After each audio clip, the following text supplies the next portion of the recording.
Ishee akkam jirtu nagaa jirtu nagaa isiniif haa baay'atu jecha.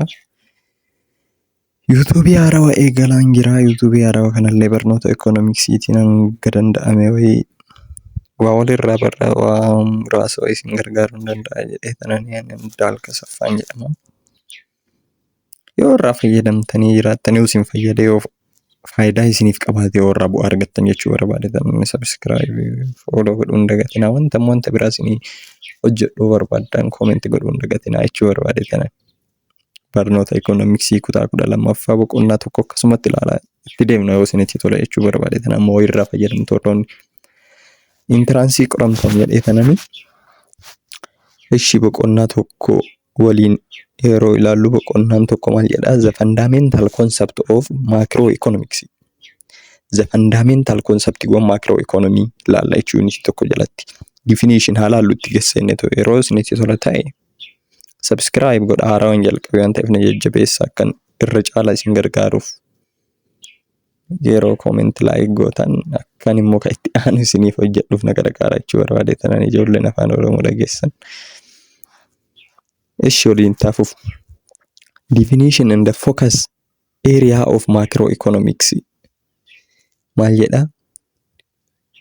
Irra deebi'aaf jechuu gaggabaabaa short notiin kun gaggabaabaadha akka irra caalaa isiniif galuuf bal'inaan so'ixan immoo bal'inaan akkasumatti isiniif hojjedha jechuu yoo isinitti tole jechuu barbaadetan. Definition of macroeconomics. Macroeconomicsiin kun maal akka ta'e hiika isaa waliin ilaallu jechuu. Conventionally economics is divided into. Economicsiin yoo haala wantiitti ilaallu bakka lamatti qoodama jechuu. Conventionally yoo ilaallu. Isaan illee microeconomics fi macroeconomics isa xiqqaa jechuudha. Micro yoo jennu ishii maaliiti? Ishii xiqqaadha jechuudha. Asitti macro gaaf jennu immoo isa guddaa ta'a jechuudha. Kan irraanfatina. Ishi microeconomics studies the individual decision making behavior of different economics units such as household, firms, government at this aggregate level. Government at this aggregate level. Akkan daganne kana barattoota maayikiroo jennuun isa xiqqaa jennuun kun maal qotaa waa'ee murtoo nama dhuunfaa irratti qotaa jechuudha. Amala murtoo nama dhuunfaa ekonomii yuunitiiwwan ekonomii garaagaraa keessatti jechuudha. Kan akka haawusoldii maatii akka haawusoldii deebi'ee ammallee immoo akka firmii jechuun kaampaanii takkitti malee wanta addunyaa aggregeet wanta ta'e wanta addunyaa wanta bakka waliigalaa tokko osoo hin ta'in wanta nama dhuunfaa maatii dhuunfaa irratti kaampaanii dhuunfaa irratti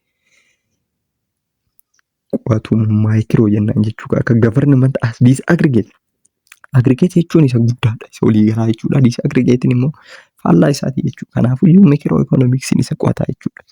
Kara macroeconomicsiitti adeemnu macroeconomics. Kara macroeconomicsiitti yeroo dhufnu kinoo asitti nutti mul'ata yoo ta'e jechuudha. Baay'ee kanatti as jirra. Macroeconomics study overall or aggregate behavior of economy. Macroeconomiin kan inni qo'atu waliigala amala waliigala economiin amala akkamii qaba akka addunyaatti isa qo'ataa jechuudha. The overall of level of output hagam wanni outputii kun pricing employmentiin hagamtu hojii argate akka addunyaa akka Itoophiyaatti deebi'ee waliigala outputiin keenya hagam yoonni oomishaa jiru Itoophiyaan hagam oomishaa jirti jechuu danda'a jechuudha. Pricing ittiin waan san oomishtee output gootee gurgurtu meeqa? Kana kan nu qo'atu. Macroeconomics jenna jechuu isa waliigala study asitti illee mallee study what happens to the whole economy or economic system. Maaltu ta'e kan jedhullee study nu godha jechuun nu qo'ata. Maaltu ta'e economic diinagdee waliigalaa kanarratti sistama diinagdee waliigalaa kanarratti maaltu ta'e kan jedhullee kan nu qo'atu macroeconomy jechuudha. Ammallee deebi'ee maal nu jedha focus kan inni irratti godhu on economy as a whole irratti jechuudha. Economy waliigalaa irratti akka hin daganne barattoota. The study of structure and the performance of national economics and of the policies that government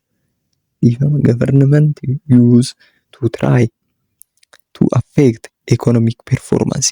Ammallee nu qo'ata structure performance fi performance national economy performance national economy san nu qo'ata. And the policy imaammata illee poolisii mootummaan baasu sun use isaan fayyadamuun try irra deebi'uun akkamitti economy performance irratti affect godhuu danda'a. Maaltu poolisiin governmentiin baase? Poolisiin mootummaan baase maal godhuu danda'a? Economic performance irratti dhiibbaa akkamii qaba kan jedhullee kan nu qo'atu macro economy dha jechuudha. Macro economy. The focus area of macroeconomics.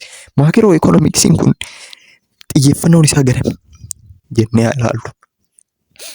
Xiyyeeffannoon isaa macroeconomics kana xiyyeeffannoon isaa garamii kan jedhu ilaallu wajjin.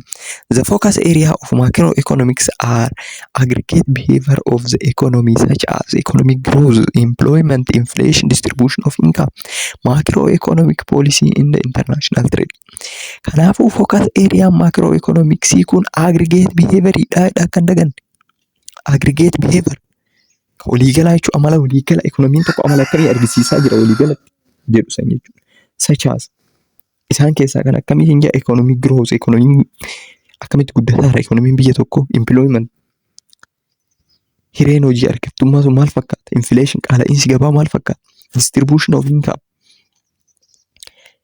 akkamitti incomeen society tokko bira gahaa kan jedhullee kan nu qo'atu naannoo kanarratti focus godha jechuudha. Macroeconomic policy macroeconomiif bahu kam international trade daldala waliigala addunyaa kanarratti kan xiyyeeffatu macroeconomy dha jechuudha. Ishee maal nuun jedha asitti? The study of macroeconomics help us understand to try to find answer of the central macroeconomic questions such as qo'annaan macroeconomics kun nu gargaara akka nu hubannuuf akka nu irra deebinee so'inu deebii isa kamiif isa central isa jiddu galeessa godhee macroeconomic questionii kana nu deebisuu danda'a jechuudha. What factor determines the flow of total output produced in economy over time? Faaktarii kamtu nu murteessa? Flow of total output hamma oomishnu san yaa'insa hamma oomishnu san hamma produce goonu economy tokko keessatti yeroo murtaa'e keessatti faaktarii kamtu isa kana determine nu godha? Faaktarii kamtu isa kana nu murteessa? Maal nu murteessa? Akkamitti total outputiin flow ta'a? Total outputiin flow ta'u kan akkamitti faaktarii kamtu determine ka godha jedhullee deebisa. Eenyutu nu deebisa? Macroeconomiin nu deebisa jechuudha. How can nation increase its rate of economic growth? Akkamitti nationiin tokko economic growth rate ofii dabaluu dandeechi? Akkamitti dabalti? Kan jedhu kanallee kan nu deebisu eenyu nu deebisa? Macroeconomics jechuudha. Micro miti isa xiqqaasanii miti isa large jennuun kana jechuudha. Inni individual decision jenneerra kan dagan. Ammallee deebi'ee maal jedha? Why do output and employment sometimes fail? Maaliif yeroo tokko callaan keenya wanta oomishni output jechuun wanna produce goonee baasnu san inni sunii fi chaansiin hojii argattummaa sun yeroo tokko maaliif kufa? Maaliif namni hojii argatuu dadhaba? Deebi'ee outputiin produce goone sun maaliif nu jalaa kufa? Maaliif value dhaba jechuudha. Kanallee kan nu qo'atu macroeconomics ta'uu isaan dagatina. What are the cause of inflation and how it can be controlled? Ammallee maal nu qo'ata? Maayini sababni qaala'insa gabaa? Ammallee deebi'ee moo akkamitti qaala'insa gabaa kana to'achuu dandeenya kan jedhu kan nu qo'atu macroeconomy kan dagan.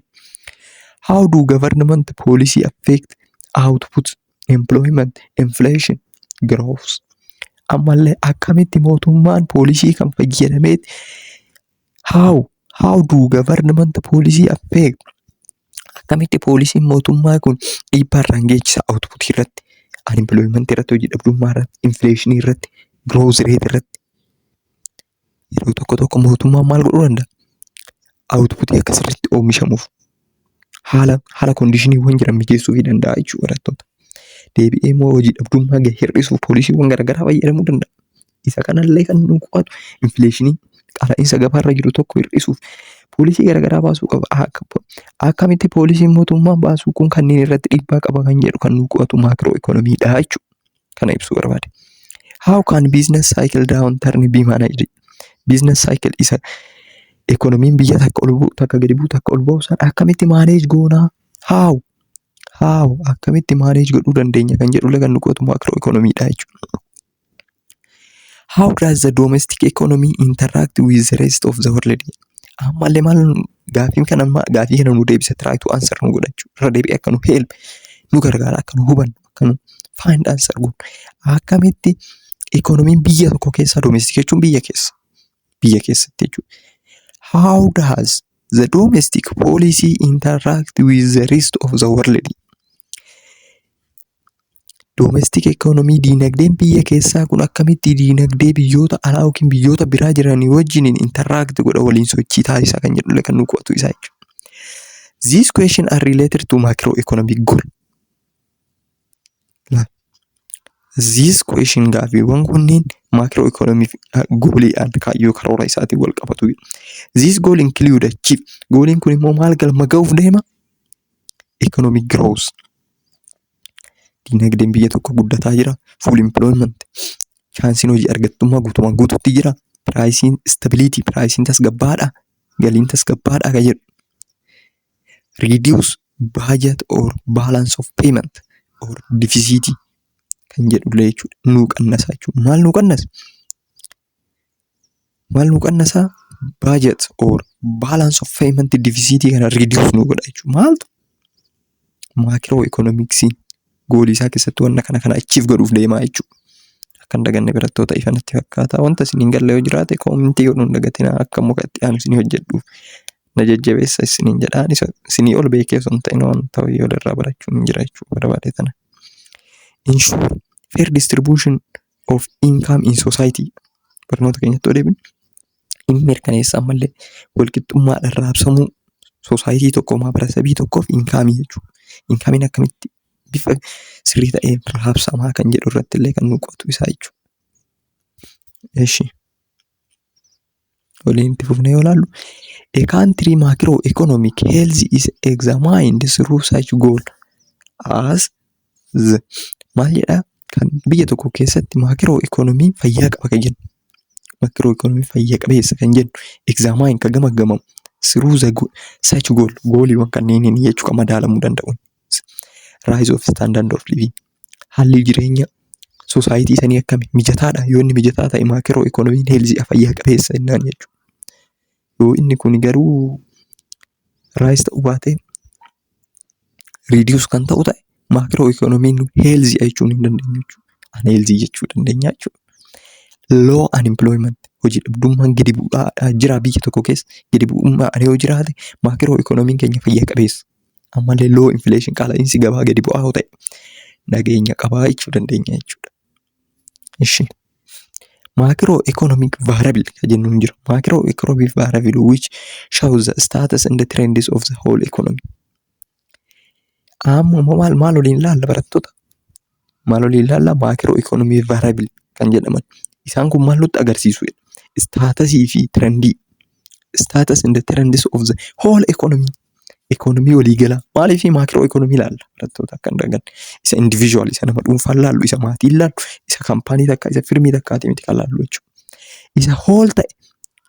Isa kun immoo iyyuu macroeconomic variable kun immoo statusii fi trendii nutti argisiisaa jedha.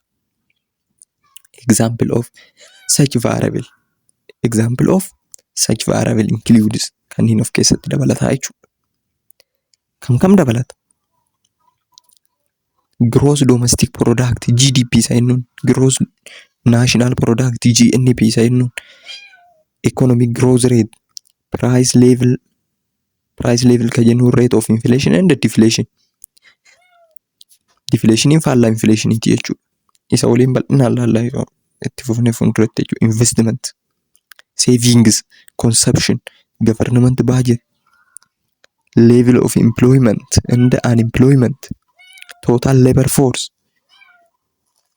demand for money and the supply of money, total export and the total import, trade balance and exchange rate kunneen variable jechuudha. Variable macroeconomics. Variable macroeconomics kunneen maal nutti mul'isanii? Statusii fi trendii economy walii galaasa. Statusii kamirra jira? Trendii kamii socho'aa jira kan jedhu kan nutti argisiisu macroeconomic variable jechuudha. Kanneen immoo waliin ilaalla. Yaadda isaa. bakka isiniin galletti gaafii gaafachuu hin dagatinaa barattoota kana jajjabeessuuf garuu laayik gochuu, sheer gochuu, sabskiraayib gochuu hin dagatinaa isiniin jedha. Gana haarawaa nu ka'uutii yeroo jajjabeessitan yeroo isinitti tole waliin itti deemna. Akka ittiin hojjedhu akka jettanis yoo jiraate immoo akka isin barbaachisu sanitti isin gargaaruu hin danda'a. The economic variables such as gross domestic product, GDP, and employment rate and inflation help us determine the macroeconomic performance of the country. Macroeconomic variable keessaa kanneen akka gross domestic product, GDP isa jennuun sun, unemployment rate, hojii dhabdummaa, rate hojii dhabdummaa, inflationiin kunniin nu gargaara. Akka determine godhu. Maal determine akka godhu macroeconomic performance of a country. Country san keessatti macroeconomic performance kamiin socho'aa jira akka jennu. Isa akkasiif nu gargaara jechuudha. Akkamiin socho'aa jira. Akkamiin socho'aa jira kan jedhu nu gargaara jechuudha. Maaltu kanneen akka gross domestic product fi unemployment ratein kun inflationiin kunniin nu gargaaran akka determine godhu. Ishi taafuuf GDP. GDP, which is defined as the measure of market value of all final goods and services which are produced in country during year. GDP jechuun maal jechuu akka ta'e waliin ilaallaa jechuudha. GDP jechuun GDP waliin ilaallu jechuudha. GDP which defined as measure wanta safartuudha. Safartuu maaliif? Market value bu'aa gabaa nu safartu. Bu'aa gabaa kana immoo kam safarti? Final goods and service. Do not forget this. All final goods and service jechuun maaliif final jedhame meeshaa dhumaa amma fakkeenyaaf kaampaaniin tokko daabboo produce godha yoo ta'e isa qamadii bitaa farmarii tokkorraa qamadii bitaa buy from farmer wait san booda maal godha gara flavoriitti daakutti jijjiira jechuudha. Gara daakutitti erga jijjiiree booda daakuu sanii miti kan lakkaa'amu. Kan meejarnu godhu GDP kun jechuudha. Isa dhume isa daabboo produce ta'e san isa san nu lakkaa isa final good jenneen shiitan hin dagatina. Isa final good jenneen kana nuuf safara malee isa duqeetii yookaan immoo isa midhaan dheedhii ganaa hojjetamaa jiru bukaa'ee jiru san isa sanii miti jechuu kan meejarnu godhu. Maaliif innis akka ta'e isa yoo isa hoo safare maal rakkoo qabaa biyya tokko keessa jiru kanaafuu in a country during year waggaa waggaadhaan isa biyya keessatti bicha oomishamu. Itoophiyaa keessatti bicha ka oomishamu. Afrikaa daabboo kan biraattis ta'uu danda'a jechuu baay'ee. Amma akkasii galuufan example isinii fudhadha. Isa dhumaa wanta kamuyyuu isa dhumaa san maaliif isa dhumaa safarre maal ta'aa isa mooyyuu dheedhii sanis yoo lakkaan kan jettan yoo ta'e boodarra wajjin itti dhufne ilaalla. Double counting isa jedhamu jira. Double counting dhufa waan ta'eef rakkina saniif jecha all final goods and services jedhu kana bicha maal godha? Meejar nu godha GDP. Ka biyya keessaa bicha ka biyya alaa I don't care. Isa sanii jechuudha. Gross national product which is defined as the total value of final goods. Final goods in the service that what? That produced by the domestically owned by factors of the production is given period of time, usually 1 year, irrespectively on the geographical location. Gross national product jennuun kun immoo maal ni jedha? Total value of final goods and the services ta'e kan measure godhu innillee produced by what? Domestically owned factor of production in a given period of time. Yeroo murtaa'e keessatti. Kana jechuun immoo maal jechuudha? Faafrikaan Chaayinaa tokko Itoophiyaa keessatti dhaabbatee yeroo ta'e faafrikaan Chaayinaa wanti inni hojjetu sun GNP ta'aaf warroota Chaayinaatti jechuun lakkaawwatu Itoophiyaa keessa. Amma Itoophiyaan jiraachuu danda'a san hin beeku garuu amma faafrikaa wayii alaa qabna yoo ta'e faafrikaan alaa qabnu sun hamma inni oomishe isaa maal goona? In lakkoofna jechuu biyya keenya keessatti. Biyya keenya keessatti in lakkaawwanna jechuudha. Keenya waan ta'eef GNP keenya innaan jechuudha biyya keenya. Gross national product ta'a waggaa waggaadhaan. Usually 1 year waggaa tokko jechuudha. Respectively geographical location argama bakka faafrikichi sun argamuutiin ta'uu danda'a jechuudha. Domestikii garuu ka biyya keenya keessa jiran qofa maal goona? meejor goona. Ka biyya keenya keessa Chaayinaatis jiraachuu danda'a biyya keenya keessa. Garuu biyya keenya keessatti produce waan ta'eef gaafa gross domestic product hin lakkaa'na jechuudha isa hundaayyuu walitti. Garuu gaafa national product itti deebinu isa Chaayinaan isa sitti oomishu Chaayinaadhaaf lakkaa'ama jechuudha. Isin ifa ta'e natti fakkaata isin hin galeen irra deebi'ee isin hojjechuu hin danda'an ta'eef gaafii gaafachuu hin dagatina. GDP and the GNP are functionally related. GDP fi GNP kun functionally walitti dhiyaatu sin jedha. GNP is equals to GDP plus net foreign factor income jedhama jechuudha. Where NIF do notice net factor income received from abroad, which is equal to the factor income received from abroad by the country citizens less factor income paid for foreign to abroad. Kanaafuu maal jedha GNP kana jechuun GNP jechuun GDP eda'uu net factor income received isa goone isa ala goone san kana jechuun maal jechuudha itti bifuun salphaadha. GNP jechuun GDP jechuun kan biyya keessatti oomishame eda'uu maaliti biyya keenya keessatti oomishame lammii Itoophiyaatiin kan oomishame dabaluu eda'uu maaliti isa lammiin biyya keenya lammiin Itoophiyaa Chaayinaatti investimentiin isaa sun itti dabalamaa jechuudha. Hir'isuu immoo maalitta isa immoo lammii biyya alaa biyya keenya keessatti immoo maal godhe lammiin ala jiraatu biyya keenya keessatti invest godhe inni immoo irraa hir'ataa jechuudha. Ifa jedhee amanaasitti maayinus jedhan isa biyya keenya keessatti oomishame irraa hir'isnaa jechuudha. GNP is equals to GDP plus net foreign factor income minus gootanii isa maali isa warroonni alaa biyya keenya keessatti invest godhan isa sanirraa hir'isneet GNP argannaa jechuudha. GNP jechuun wantoota lammiin Itoophiyaa ta'uu danda'a biyya fe'anirra ta'anii oomishan isa san lakkaa'udha jechuudha. Ifa natti fakkaata yoo isin hin galin gaafa irratti gaafatu dagatinaa isin jedha. Ishitaafuuf nu wajjin product approach jedhama. Variabiliiwwan keessa jirra jechuudha. Waa'ee variabilii ilaalaa jirra barattoota. Waa'ee variabilii waliin ilaalaa jirra. Waa'ee variabilii ilaalaa jirra. Product approach is jedhama. Product approach here GDP is calculated by adding product jechuun wanta oomishame tokko approach wanta oomishame tokko GDP is calculated GDP kan calculate kan safaramu by adding dabaluudhaan maal market value of goods and services that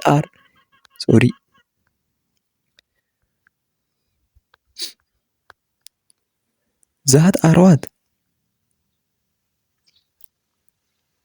that are currently produced by each sector of the economy. Only the value of final goods and services are including to avoid double counting. Problem economics keessa double counting. Amma kanaafuu maal jedhama? Product approaching GDP keenya calculate ka ta'uu dabaluudhaan market value goods and services and dabaluudhaan isa dhumarra geessan isa produce goone san mara isa walitti dabalu. Daabboo ta'uu danda'a kan ruuzii oomishama ta'e garuu kan gosa garaagaraa walitti dabaluudhaan isa garuu isa maal dabalta jedha. Seektara hundarraa walitti dabaluudhaan garuu immoo isa akka hin daganne final goods and services jedhu. Yeroo kamuun dhufan tiransirratti final goods and services isa dhumarra geessan walitti dabaluudhaan jechuudha. Isa dhumaa san dabalama jechuudha. Produce ta'e wanna maraa egaa consume godhuudhaaf. Consumeriin keenya consumption yookiin consume isa godhu san isa santu maal ta'a? Major ta'a jechuudha.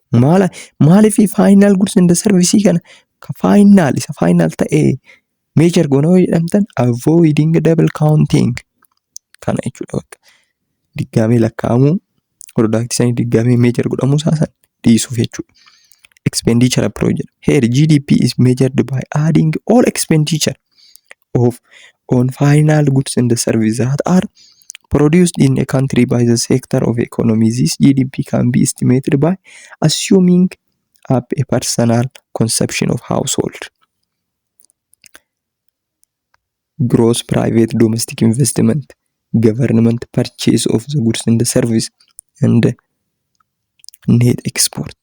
Kunni maal jedhani expenditure jala jiru jechuudha. Kanaafuu expenditure jechuun wantoota final, wantoota productive produce godhuudhaaf haga produce goone isa dhumarra isa consumption namaaf kennuuf produce goone erga xumurre isa final ta'e san wacii keenya meejor goonaa jechuu barattoota kan daganne. Wacii keenya isa dhumaa baasnee waan wayii oomishuuf uffata wayii oomishuu barbaadde yoo ta'e uffata oomishtee haga gaafa sirraa bitanii wacii ati uffata irratti baaste sun lakkaa'ama jechuudha. Seektara hundarraa akka uffataa bichaa osoo hin ta'in seektara nyaataa, seektaroota garaagaraatti irraa jechuudha.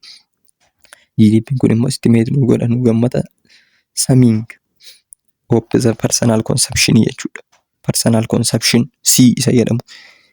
Gross private domestic investment I bakka bu'u government purchase of goods and service G bakka isa bakka bu'u kana jechuudha. Net export expenditure'n kanneen of keessatti qabataa jechuudha. Deebi'ee income approach. This approach GDP calculated by adding all income ensuring all factor of production using producing the national output. Kun immoo income keenya calculate nu godhuudhaan dabaluudhaan walitti incomeewwan factor of production garaagaraatti irraa arganne mara isaayyuu national output keenya fayyadamnee output goone irraa incomeewwan argannu mara maal goona? Add goona jechuudha. Add goona. The GDP is summing of income to own factor of production. Factor of production keenya san income isaa maal goona? Safarraa jechuudha. Factoryawwan garaagaraa fayyadamnee produce godhuu dandeenya jechuudha. Isa san maal goona? Add goona jechuudha. Income own keenya jechuudha. In the from wage kan nu kaffalamu irraa ta'uu danda'a. Damooza keenya ta'uu danda'a. Isa guyyaa guyyaa wage jechuun isa kaffaltii guyyaa guyyaa salariin isa ijaan kaffalamu kana rent income jechuun kan mana yookiin house yoo kireessinee argatu kan dandeenyu ta'uu danda'a. Interest income ta'uu danda'a. Interest income dhala nu dhalee ta'uu danda'a. Galii kan argannu kana kanneen walitti dabalu profitii keenya irraa tirfii keenya irraa ta'uu danda'a. As well as some of other claim of value of output lessan subsidize in the transfer payment dha jechuudha. Kanneen harka goonu immoo income approach jedhama jechuudha. Income approach jedhama. For as long as market value and price are involved in GDP calculated of GDP will have nominal GDP measure in actual market price and the real GDP calculated is a constant price by taking base year. Kuni maal nuun jedha? For long as market value keenya fi price as involved GDP calculation keenya calculate ka goonuun jechuudha. Waa lamaan kanaan nominal GDP and real GDP jedhamanii. Nominal GDP keenya maal ta'uutti argisa? Measure actual market price isa amma actual isa dhugaa ta'e isa jiru jechuudha. Isa jiru san measure godhuudhaaf isa bara kanaatti irratti dependent ta'anii measure goonaa jechuudha. Calculated constant price by taking real GDP mooyyuu dhaabbataa isa bara kanaa meejor godhuu barbaanne isa bara darbee irratti dependent ta'anii isa meejor goonu jechuudha. Beezirii fayyadamne meejor goonaa jechuudha. Real GDP counts real GDP keenya kan lakkaa'amu for the difference in price level in the different country. La price level wan country wan garagaraa keessa jiran kana maal godhuudhaaf meejor godhuudhaaf nu gargaara. In case where inter-country comparison of biyyatti yeroo waliin madaallu GNP are considered. GNP keenya consider goonaadha. Biyya sanii ka biyya kanaa yoo safarru GNP keenya beekuu dandeenya jechuudha. Upward or downward movement in real GDP. Upward ol bahuudhaaf gadi bu'uu GDP keenya real GDP keenya is mostly widely used to measure the level of growth and output. Inni kun kan nu safaru bal'inaan kan itti fayyadamnu ol bahuu gadi bu'uu GDP keenya san levelii fi growth output keenya san beekuudhaaf jechuudha. Kana jechuudhaaf kan qabadhee yeroo itti aanu mooyyuu maal kan jedhu irraa ilaaluu dandeenya. Key challenge in macroeconomics isa jedha. Rakkooleen macroeconomii maal fa'a kan jedhu yoo isin tole subscribe godhaa, like godhaa, waliin itti fuuna jechuudha. Barattoota na jajjabeessaa. Haarawaa YouTube jalqabuu kootiin Dalqi Saffaan jedhama. Waan dhaggeeffattaniif guddaa galatoomaa. Subscribe, like naa gootaniifis isinan galateeffadha. Akka itti aanu kana caalaa isiniif hojjedhu immoo like, subscribe, share godhuun dagatinaa. Komentii barreessaa bakka isiniin galletti gaafilee garaagaraa wajjiniin hojjenna. Barattoonni kutaa 12 experience waan qabuuf waan wayiitirraa isinii ol beekee osoo hin ta'in bakka kam akka dhufuu danda'u barbaaddan gaafiidhaan illee boodarra kan walitti deebinu ta'a. Nagaanaaf ta'a isiniin jedha. Na jajjabeessuun dagatinaa kana.